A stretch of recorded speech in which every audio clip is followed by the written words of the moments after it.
She told her friends I was just a servant. But when her grandfather's empire passed to her, the butler gave me the keys. Tonight the servant rises, and the queen falls. I stood in the corner of our marble foyer, watching my wife Vanessa laugh with her circle of friends. The sound cut through me like broken glass. "Oh, David's just my little helper," she said, swirling her wine. "He fixes things around the house, runs errands. You know how it is with these types." Jennifer, her vapid blonde friend, giggled. "Vanessa, you're terrible." But honestly, he does dress like the help. I adjusted my simple button-down shirt, feeling the heat rise in my cheeks. 3 years of marriage, and this is how she saw me. The other women, Patricia, Amanda, Lisa, all nodded knowingly. They'd probably discussed this before. "I mean, look at him," Vanessa continued, not bothering to lower her voice. "Standing there with that lost puppy expression. It's almost cute." I gripped my coffee mug tighter. Almost cute. Like I was some pet she kept around for entertainment. The mansion felt suffocating suddenly. Vanessa had inherited this place 6 months ago when her grandfather passed. 38 rooms of old money and older secrets. I'd moved from our modest apartment into this palace of marble and mahogany, but apparently I was still the hired help in her mind. "David, darling," Vanessa called out sweetly. "Be a lamb and refresh our glasses." I wanted to tell her where she could put her wine glasses. Instead, I smiled and walked to the kitchen. 34 years old, and I was playing servant in my own home. Mr. Gaines, the ancient butler who'd worked here for 40 years, stood polishing silver at the counter. He glanced up with those knowing eyes of his. "Rough evening, sir?" he asked quietly. "Just the usual," I muttered, grabbing the wine bottle. "Sometimes the longest winters lead to the most beautiful springs," he said cryptically. I returned to the living room where Vanessa was regaling her friends with stories about her new inheritance. 28 million in assets, she'd told me proudly. Cars, properties, investment accounts, all hers now. Grandfather was brilliant with money, she was saying. Left me everything. Well, except for a few small provisions for the staff. She shot me a glance that made my stomach turn. Staff. That's what I was to her. "What about David?" Amanda asked. "Doesn't he get anything?" Vanessa's laugh was sharp as a blade. "David? Oh, honey, David gets me. Isn't that enough?" The room erupted in giggles. I set down the wine and excused myself, walking toward the pool house. I needed air. Through the glass doors, I watched them toast to Vanessa's good fortune and her devoted little husband. My hands shook with rage. That's when Mr. Gaines appeared beside me, silent as always. "Sir," he said, pressing a cream-colored envelope into my palm, "your grandfather-in-law left specific instructions. This was to be delivered precisely 6 months after the reading of his will." I stared at the envelope. My name was written across it in elegant script. David Thompson, the true heir. What is this?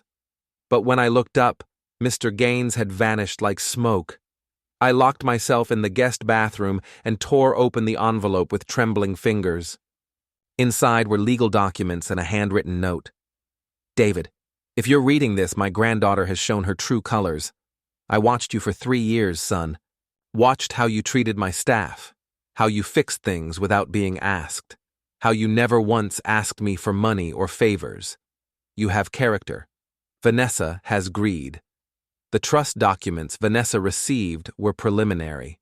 These are the real ones. You control everything now, every account, every property, every asset. The girl gets nothing unless you choose to give it to her. Use this power wisely. The servants will follow your lead. William Hartwell, P.S. The code to my private safe is your wedding date. You'll find additional resources there. My legs went weak. I sank onto the toilet seat, reading the documents again. Joint trusts, subsidiary accounts, property deeds, all with my name as primary controller and beneficiary. I was worth $28 million, and my wife had no idea. I walked back to the living room on unsteady feet. Vanessa was showing off her new Cartier watch, bought with what she thought was her money. "There he is," she chirped. "David, we're planning a girls' trip to Aspen. I'll need about 15,000 for expenses." 15,000? I repeated. "Don't worry, we can afford it now." Grandfather's accounts are loaded. Her friends watched me expectantly, probably wondering why the help was being consulted about money. "I'll have to check the balance," I said carefully. Vanessa waved dismissively. "There's plenty." "Don't be such a worrier." I excused myself again and headed to the study. Behind the oil painting of William Hartwell hung a small safe. I entered our wedding date, June 15th, and it clicked open. Inside were more documents, account statements, and a second note. The accounts Vanessa knows about contain exactly $50,000. Everything else is hidden. Welcome to the game, son. My phone buzzed with a text from Vanessa. "Stop being weird. Get back here." I rejoined the party, watching my wife with new eyes. She was beautiful, stunning even, but cruel in that casual way wealthy people often were. Like cruelty was just another accessory. "So, David," Jennifer said, "what exactly do you do all day in this big house?" "I manage things," I replied evenly. "He's being modest," Vanessa laughed. "He's basically a live-in handyman. Very convenient." The words stung, but I smiled. Let her think that. Let them all think that. Patricia leaned forward conspiratorially. "Vanessa, you should hire actual staff now that you can afford it. Give David a break." "Why?" "He likes being useful. Don't you, honey?" All eyes turned to me. The room felt electric with anticipation, like they were watching a mouse being played with by a cat. "I do like being useful," I said quietly. "Sometimes in ways people don't expect." Vanessa's smile faltered slightly, but she recovered quickly. "See? He's happy." The evening dragged on. I served drinks, cleared plates, and played the perfect servant husband while my mind raced with possibilities. 28 million in power, and she had no clue. Around midnight, the friends finally left. Vanessa kicked off her heels and collapsed onto the sofa. "God, I love having money," she sighed. "We should throw more parties. Really show off this place." "Sounds expensive," I said. "David, we're rich now. We can afford to live a little. She kept saying we, but her actions said otherwise. Earlier, she'd mentioned my house, my inheritance, my accounts. I was just along for the ride. "I'm tired," she announced. "Clean up down here, would you? I'm going to bed." She swept up the stairs without a backward glance, leaving me alone with empty glasses and dirty plates. I cleaned mechanically, my mind spinning. In her world, I was David the servant. But legally, financially, I was David the owner of everything she held dear. The question was, what to do with that power? The next morning, Vanessa announced she was taking Jennifer shopping. "Girls' Day," she explained, applying lipstick in the hallway mirror. "I need new outfits for Aspen." "About that 15,000, I started. "Oh, just transfer it to my personal account. I'll handle the rest." She kissed my cheek absently and waltzed out the door in her BMW, a car that was now, technically, mine. I called the bank. "Mr. Thompson," the manager, Robert Klein, said warmly. "I was wondering when you'd contact us." "Mr. Hartwell left very specific instructions about the transition. I need to understand exactly what I control." "Everything, sir. Every account, every investment, every property. Your wife has access to a single personal account with a $50,000 balance. She believes this represents her inheritance, but it's essentially an allowance. And she can't access anything else? Not without your explicit authorization." Mr. Hartwell was quite thorough. I felt a strange mix of power and nausea. "Can you freeze all credit cards except the one tied to her $50,000 account?" "Of course." "Any particular reason?" Let's call it a financial reality check.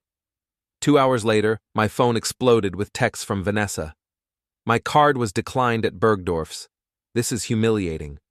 Call the bank now. Why aren't you answering? I waited another hour before calling back. David, she shrieked. Do you know what just happened? My card was declined in front of everyone. Jennifer had to pay for lunch. That's strange, I said innocently. Maybe there's a problem with the account. Well, fix it. This is mortifying. I'll look into it. She hung up without saying goodbye. I could picture her face, red with embarrassment and rage. For someone who'd grown up with money, public financial humiliation was the ultimate nightmare. Mr. Gaines appeared in the doorway, silent as always. Everything all right, sir? He asked. Just some banking issues, I replied. Tell me something, Mr. Gaines. How long have you known about the real Will? His weathered face creased into something resembling a smile. Mr. Hartwell confided in me 3 years ago. He was quite impressed with you, sir. Said you had what his granddaughter lacked, which is a conscience. Vanessa stormed through the front door 2 hours later, her shopping bags noticeably fewer than usual. This is a disaster, she announced. The bank says there's some kind of freeze on the accounts. I could barely afford coffee. I'm sure it's just a technical issue, I said. Technical issue? David, we're supposed to be rich. This house, these cars, that money, it's all supposed to be ours. Yours, I corrected gently. The inheritance was yours. She paused, something flickering in her eyes. Right. Mine. But you're my husband. What's mine is yours. It was the first time she'd said that since the inheritance, and we both knew it was a lie. I'll call the bank tomorrow, I promised. That evening, she paced the living room like a caged animal while I read quietly in the study. Through the doorway, I could hear her on the phone with her friends, making excuses about the shopping disaster. Some mix-up with the bank. Happens all the time with large accounts. Embarrassing but temporary. The lies came so easily to her. I wondered what lies she'd told about me over the years. Around 10 o'clock, she appeared in the study doorway. David, I need you to go to the bank tomorrow, in person, sort this out. Sure, I said, not looking up from my book. And wear something nice. You're representing our family now, our family, as if we were a team instead of master and servant. I'll do my best, I said. She lingered in the doorway, perhaps sensing something different in my tone. But whatever she was thinking, she kept it to herself. That night, lying in bed beside her, I stared at the ceiling and planned my next move. The bank cards were just the beginning. I had bigger games to play. Vanessa slept peacefully next to me, probably dreaming of Aspen ski slopes and designer boutiques. She had no idea that her world was about to crumble. I did go to the bank the next day, but not for the reasons Vanessa expected. I met with Robert Klein and transferred another 100,000 into her personal account, enough to keep her comfortable, but not enough to fund her grandiose plans. Sir, Klein said, might I suggest we discuss your long-term strategy? Your wife will eventually discover the truth about the inheritance structure. Not yet, I said. I want to see how far this goes. When I returned home, Vanessa was waiting in the kitchen with Jennifer and Amanda. The three of them looked up expectantly as I entered. Well? Vanessa demanded. Good news. The account is unfrozen. There was some kind of security hold, but it's resolved now. She practically bounced with relief. Thank God. Jennifer, we can reschedule that shopping trip. How much is available? Amanda asked nosily. Vanessa looked at me expectantly. She genuinely didn't know her own account balance, had never bothered to check. About 150,000, I said, which was technically true if you only counted her personal account. 150? Vanessa's face fell. That's it? David, there should be millions available. Maybe the bank is being conservative with immediate access, I suggested. Large inheritances often have processing delays. It was complete nonsense, but she nodded like it made perfect sense. We'll have to be more careful with spending, Jennifer said thoughtfully. Careful? Vanessa's voice rose. I inherited $28 million. I shouldn't have to be careful about anything. The entitlement in her voice was breathtaking. I'd watched her spend more on a single handbag than most people made in a month, and she genuinely believed she deserved unlimited access to vast wealth. I'm sure it's temporary, Amanda soothed. After her friends left, Vanessa cornered me in the study. David, I need you to call the lawyers. Something isn't right here. What lawyers? Grandfather's estate lawyers. There has to be more money available immediately. I pretended to consider this. I could make some calls. Do that. And David, stop being so calm about this. We're talking about our future here. Our future. There was that word again. That afternoon I called the estate attorney, Jonathan Pike, who'd been briefed on the real inheritance structure. Mr. Thompson, he said warmly, I wondered when you'd contact me. My wife is getting suspicious about the limited account access. What would you like me to tell her if she calls? The truth. That inheritance transfers often take time, and most of the assets are tied up in various trusts and investments. It's not technically a lie. Very good, sir. 2 days later, Vanessa did call Pike. I listened from the next room as her voice grew increasingly frustrated. But I need access to the full amount. What do you mean, processing time? This is ridiculous.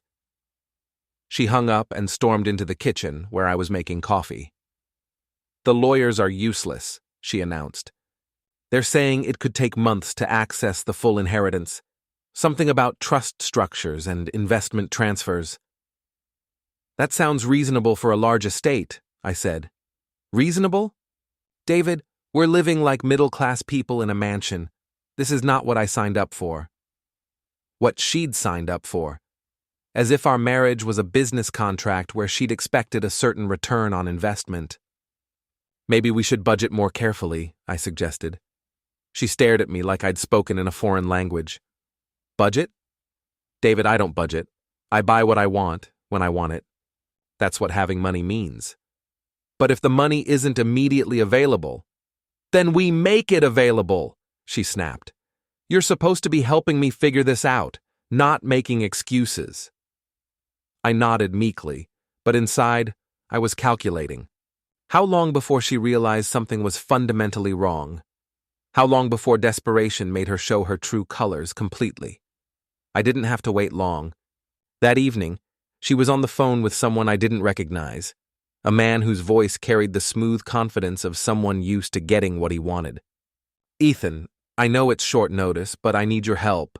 Financial situation is temporarily complicated. Could you cover dinner tomorrow night? Ethan. I'd heard that name before. Jennifer had mentioned him, some luxury car dealer Vanessa had been spending time with lately. Research for buying a new vehicle, she'd claimed. I crept closer to the living room, staying in the shadows. No, David doesn't need to know. He wouldn't understand the business side of things. My blood ran cold. She was asking another man to pay for her dinner while her husband was in the next room, and she was keeping it secret from me. I'll make it up to you, I promise.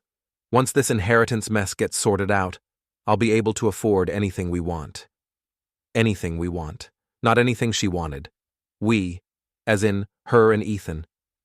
I backed away from the doorway, my hands shaking with rage. My wife was not just spending my money, she was planning to spend it with her lover. The next evening, Vanessa announced she was having dinner with the girls to discuss the Aspen trip. She wore her black cocktail dress, the one she'd worn on our first anniversary, and her most expensive jewelry. Don't wait up, she said, kissing me on the cheek with lips that tasted like lies. I waited an hour, then drove to Chez Laurent, the upscale French restaurant downtown. Through the window, I spotted Vanessa immediately. She was at a corner table with a man who looked like he'd stepped out of a luxury car commercial. Perfect hair, expensive suit, the kind of artificially white smile that came from years of cosmetic dentistry. Ethan. They were leaning close together, her hand resting on his arm. She threw back her head and laughed at something he said, the sound carrying through the glass. It was the same laugh she'd used with her friends when mocking me. I sat in my car and watched my wife flirt with another man while he paid for her meal. The irony was suffocating. She thought she was using him for his money, but she was actually using my money to impress him. They left the restaurant around 10. Instead of heading toward home, Vanessa's BMW followed Ethan's Porsche toward the industrial district. I tailed them at a distance, my heart pounding. They pulled into the parking lot of the Grandview Hotel, a discreet place where people went when they wanted privacy. I watched from across the street as they walked into the lobby together, Ethan's hand on the small of my wife's back. I drove home in a daze. The house felt enormous and empty. Mr. Gaines was nowhere to be seen, probably giving me privacy to process what I'd discovered. Vanessa returned home at 1 a.m., trying to be quiet. I pretended to be asleep as she slipped into bed beside me, smelling like expensive cologne that wasn't mine. The next morning, she was cheerful and attentive, making me breakfast and asking about my plans for the day. "Did you have a good time with the girls?" I asked innocently. "Oh yes, wonderful. We're definitely doing the Aspen trip. Jennifer found this amazing resort." The lies rolled off her tongue like water. I wanted to ask her about Ethan, about the hotel, about how long she'd been planning to leave me for a man who could afford her lifestyle. Instead, I smiled and ate my eggs. That afternoon, while she was getting her nails done, I drove to Ethan's car dealership. Blackstone Luxury Motors was exactly what I'd expected. Gleaming showroom full of Porsches and BMWs, with Ethan himself standing near a red Ferrari, talking to potential customers. He was handsome in that generic way that women seem to find irresistible. Perfect features, perfect clothes, perfect confidence. Everything I wasn't. I approached him casually, pretending to examine the cars. "Can I help you?" he asked with practiced charm. "Just looking," I said. "These are beautiful machines." "They are indeed." "You have excellent taste. I'm Ethan Blackstone." We shook hands. His grip was firm and confident, the handshake of a man who'd never doubted his place in the world. "David Thompson," I said. His expression didn't change, but I caught a flicker of something in his eyes. He knew my name. "Thompson," he repeated thoughtfully. "That's interesting. I think I know your wife." "Really?" "Small world. Vanessa, right? Lovely woman. Just inherited quite a fortune, from what I understand." The audacity was breathtaking. He was standing there discussing my wife's supposed wealth while planning to steal her from me. "Yes, she's been very fortunate," I said evenly. "Must be nice, being married to an heiress." There it was, the assumption that I was nothing more than a kept man, living off my wife's money. The same assumption Vanessa's friends made, the same one Vanessa herself made. "I do all right," I said. Ethan smiled that perfect smile. "I'm sure you do. Well, if you're ever in the market for something special, you know where to find me." "Actually," I said, "I might be interested in that Ferrari." "What would something like that cost?" His eyebrows rose slightly. "That particular model runs about $400,000. "Interesting. Mind if I take it for a test drive?" Now he looked genuinely surprised. "Sir, I'd need to run a credit check first. It's company policy for vehicles in this price range." "Of course. Run whatever checks you need." I handed him my driver's license and watched his confidence waver as he realized I was serious. 20 minutes later, he returned, looking confused. "Mr. Thompson," he said carefully, "your credit profile is unusual. Most of your assets appear to be held in trust." "That's correct. The amount is quite substantial." I smiled. "Yes, it is." He was staring at me like he was seeing me for the first time. The humble husband of his girlfriend apparently had access to serious money, more than Ethan had expected. Would you still like that test drive? He asked, his tone noticeably more respectful. Maybe next time, I said. I need to discuss it with my wife first. His face went pale. Of course. Smart to consult with Vanessa. I left him standing in his showroom, probably wondering how much I knew and how much danger he was in. The answer was more than he could imagine. That evening, Vanessa was on the phone again, this time speaking in hushed tones from the pool house. I slipped outside and crept close enough to hear. No, I can't keep asking you to pay for everything. It's humiliating. David's getting suspicious. I need access to my inheritance money soon, or this whole thing falls apart. What whole thing? I whispered to myself. Once I get control of the accounts, we can be together properly. Maybe even leave town. Start fresh somewhere else. My heart stopped. She wasn't just having an affair. She was planning to run away with Ethan, using my money. He's so pathetic, Ethan. You should see how he jumps when I tell him to do something, like a trained dog. The words hit me like physical blows. I pressed my back against the pool house wall, struggling to breathe. I know you're taking a risk by helping me, but it'll be worth it. We'll have $28 million to play with.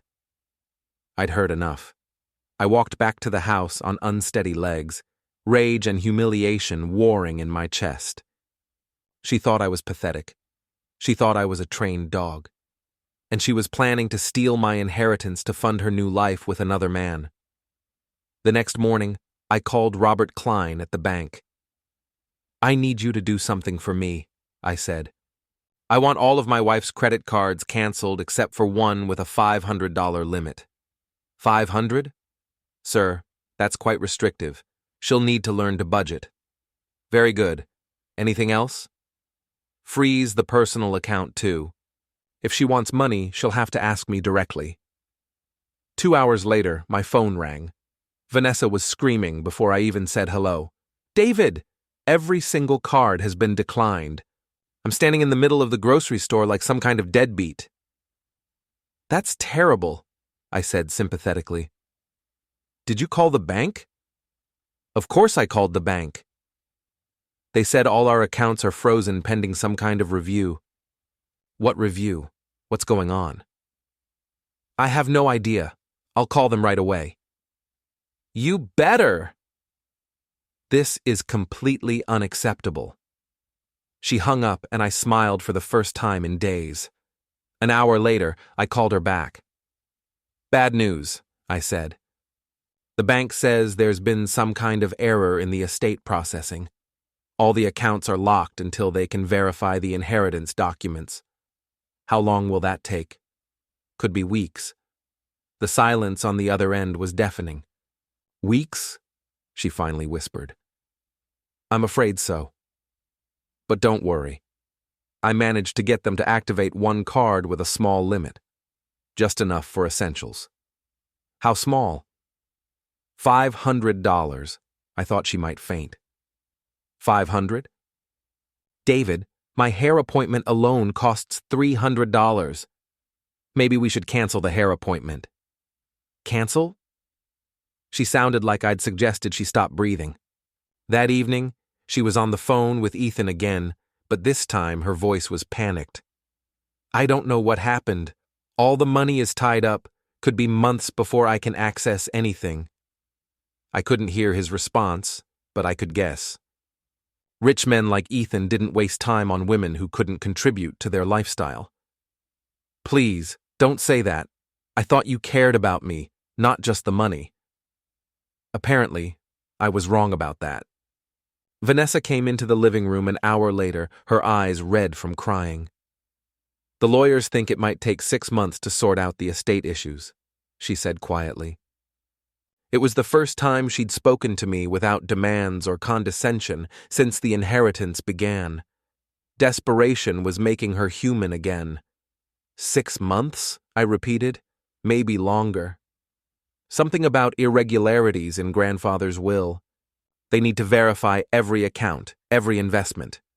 None of it was true, of course, but she believed it because she wanted to, because the alternative was admitting she'd never actually understood her inheritance in the first place. "What do we do in the meantime?" I asked. "We?"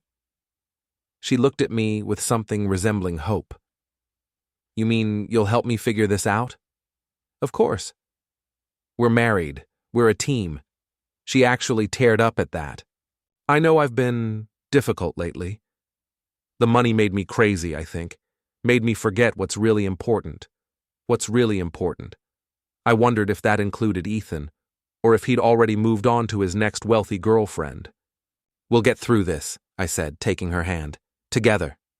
She squeezed my fingers gratefully, not knowing that I held all the cards, literally and figuratively. Over the next week, Vanessa transformed before my eyes. Without unlimited money to throw around, she became almost the woman I'd married. Attentive, grateful, even sweet at times. She canceled her spa appointments, cooked dinner herself, and actually thanked me when I helped around the house. It would have been touching if I didn't know it was all motivated by financial desperation, but old habits die hard. "David," she said one morning, "I need you to call the lawyers again. Push them harder about the timeline." "I've been calling every day," I lied smoothly. "They're doing everything they can." "It's not enough." "Do you know what Jennifer said yesterday?" "She said maybe we should consider selling some of the smaller assets for immediate cash flow." "Selling assets?" "Just temporary. The cars, maybe some of grandfather's art collection. We could raise a few million easily." I nearly choked on my coffee. She wanted to sell my cars and my art to fund her lifestyle. "I don't think the lawyers would approve that while the estate is in probate," I said. "They don't have to know. It's my inheritance." Our eyes met across the kitchen table.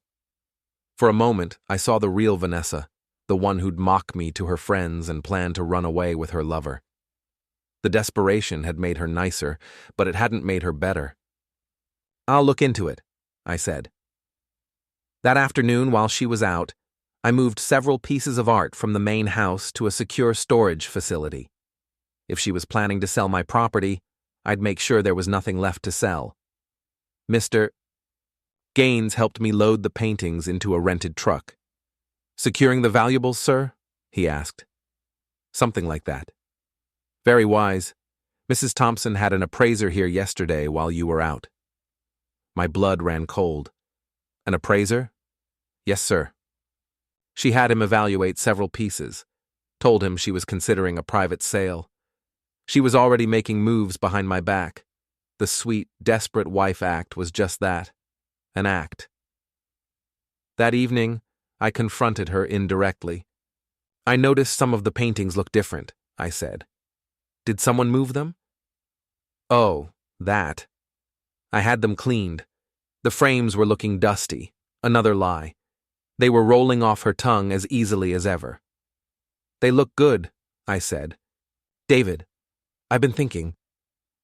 Maybe we should consider moving to a smaller place while the estate gets sorted out. This house is expensive to maintain." "Move where?"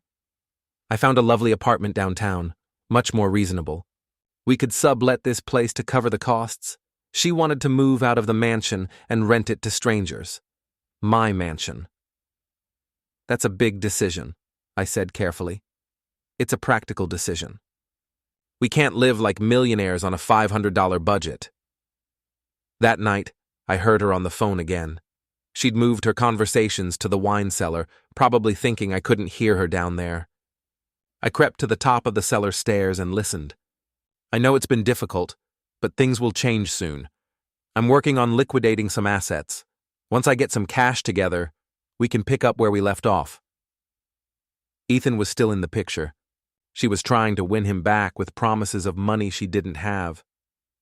"He has no idea what the paintings are worth. I can probably get 2 or 3 million for the collection alone." 2 or 3 million. She'd done her homework. "David's so pathetic. He'll believe anything I tell him. I'll say the lawyers advised the sale for tax purposes or something." There it was again. Pathetic. Her favorite word for me. "But once I get control of some real money, we can disappear. Maybe Europe, like we talked about." Europe. They'd been planning this for months, maybe longer. The whole inheritance had just given them a timeline. I backed away from the stairs, my hands shaking with rage. She thought I was pathetic. She thought I was stupid. And she was planning to rob me blind before running away with her lover. Time to show her exactly how pathetic I really was. The next morning, I woke up early and called an emergency meeting with Robert Klein and Jonathan Pike. We met at the bank, away from prying ears. "Gentlemen," I said, "I need to accelerate my timeline. My wife is planning to steal assets and disappear." Klein frowned. "Steal? But she doesn't have access. She's planning to sell artwork and other valuables without my knowledge, then vanish with her boyfriend." Pike leaned forward. "That would constitute theft, regardless of what she believes about the inheritance." "Can we stop her?" "We can do better than that," Klein said slowly. "We can give her exactly what she thinks she wants." "Meaning?" "Set a trap. Make her believe she's gotten access to significant funds, then document her attempt to steal them. Once she commits to the theft, you'll have grounds for legal action." I considered this. What kind of trap? Pike smiled grimly. "We temporarily unlock one of the accounts, say $500,000. Enough to make her feel wealthy again, but not enough to ruin you if she actually manages to take it. She'll immediately try to access the money." "Exactly. And when she does, we'll have a complete paper trail of her attempting to steal from the trust." "What happens then?" "Then you have leverage," Klein said. "Complete leverage." I agreed to the plan. 2 days later, Vanessa got a call from the bank informing her that they'd managed to unlock one of the smaller accounts as a goodwill gesture while the estate was being processed. She practically danced around the kitchen when she told me. $500,000, David. It's not everything, but it's enough to get us back on our feet." "That's wonderful news," I said. "I'm going to call Jennifer and tell her Aspen is back on. And I need to go shopping. I haven't bought anything decent in weeks." Within hours, she was back to her old self, imperious, demanding, treating me like hired help. The desperation-induced kindness evaporated the moment she thought she had money again. But this time, I was ready for her. That evening, she announced she was going out to celebrate with the girls. I knew exactly which girl she meant. "Don't wait up," she said, applying fresh lipstick. "We have a lot to celebrate." An hour after she left, I drove to the Grandview Hotel. Sure enough, Ethan's Porsche was in the parking lot next to Vanessa's BMW. I called Klein from my car. "She took the bait," I said. "Already?" That was fast. "She's at a hotel with her boyfriend as we speak, probably planning how to spend the money." "Perfect. Tomorrow morning she'll try to transfer funds. We'll be ready." I drove home and waited. Vanessa returned at 2 a.m., humming softly to herself. She was happy again. The money had restored her confidence and her affair. The next morning, she was on her laptop at the kitchen table when I came down for coffee. "Morning, honey," she said absently, typing rapidly. "I'm just moving some money around. The lawyers said it's better to have funds in multiple accounts for tax purposes." More lies, but I played along. "That makes sense," I said. She was transferring the $500,000 to a new account, one that only she controlled. I watched her complete the transaction with the password Klein had given her specifically for this purpose. "There," she said with satisfaction. "Much more secure this way." My phone buzzed with a text from Klein. "Transfer completed and documented. She just committed felony theft. What's your next move?" I looked at my wife, still typing on her laptop, probably arranging another meeting with Ethan to share the good news. "Vanessa," I said quietly. She didn't look up. "We need to talk." "Can it wait?" "I'm busy organizing our finances." "Our finances." She was stealing my money and calling it our finances. "No," I said, closing her laptop. "It can't wait." She looked up, annoyed. "David, what's gotten into you lately?" "You've been acting strange." "Strange? How?"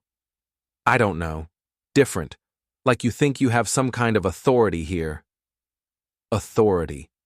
The word hung in the air between us. Maybe I do, I said. She laughed, that sharp, cutting sound I'd grown to hate. Authority? David, you're my husband, not my boss.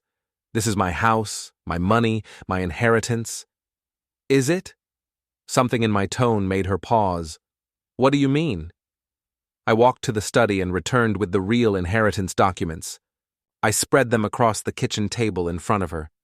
Read these, I said. Her eyes scanned the papers, confusion growing on her face. I don't understand. These have your name on them. Keep reading. She read more carefully, her frown deepening. This says you're the primary beneficiary. But that's impossible.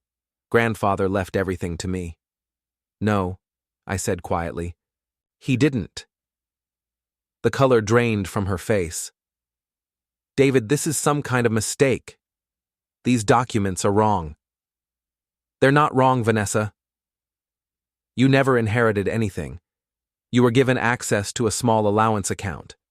Everything else, the house, the cars, the investments, all $28 million, belongs to me. She stared at the papers, then at me, then back at the papers. This can't be real. Call Jonathan Pike. Ask him yourself. With shaking hands, she dialed Pike's number. I watched her face crumble as he confirmed everything I'd told her. But why? She whispered after hanging up. Why would grandfather do this? Because he watched you for 3 years. Watched how you treated me, how you treated his staff, how you handled money. He decided I had character, and you had greed. She was crying now, mascara running down her cheeks. So all this time when the accounts were frozen, I controlled them. Every transaction, every limitation, every bank error, that was me. The $500,000 I just transferred? A trap, to document you stealing from me. Her tears stopped abruptly. Stealing? David, I'm your wife. You can't steal from your own husband. You can when you're planning to run away with another man. Her face went white.